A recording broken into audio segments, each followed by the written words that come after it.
Okay, we got the Speedo apart for that 93 Corolla. I know it's upside down. Made a couple of videos, never posted them. I've been waiting on parts. Basically, if you look, you see three capacitors sticking up. The front one, not going to turn the light, but the front one's 100 microfarad, 22 microfarad, 6.8 microfarad. This one's dead shorted. The 22 is good, and the 6.8 tests good, but you can see it leaking down the leads. So that's just a matter of time. Very common problem with these.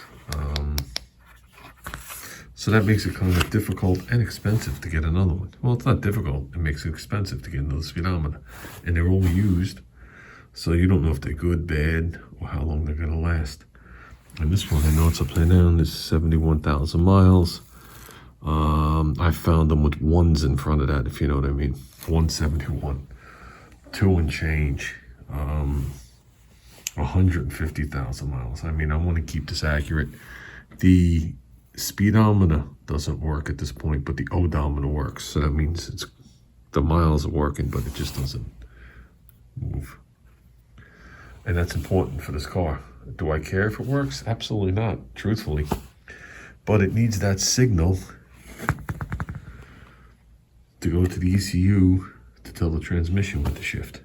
And that all happens down over here with these resistors, capacitors, and blah, blah, blah, blah. So what do we have?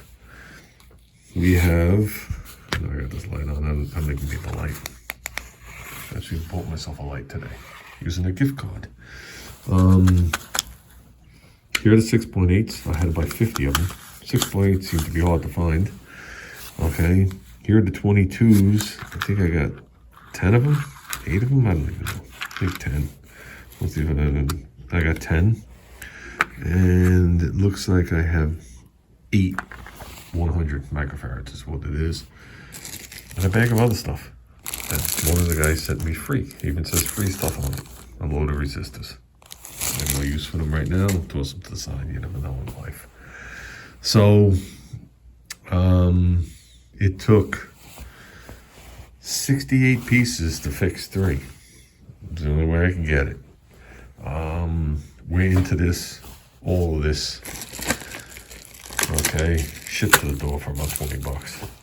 So that means it cost about $1 to fix this, in reality. So what we're gonna do is we are gonna unsolder those and solder these in, except for the fact it's 2 o'clock in the morning and I just got home. So we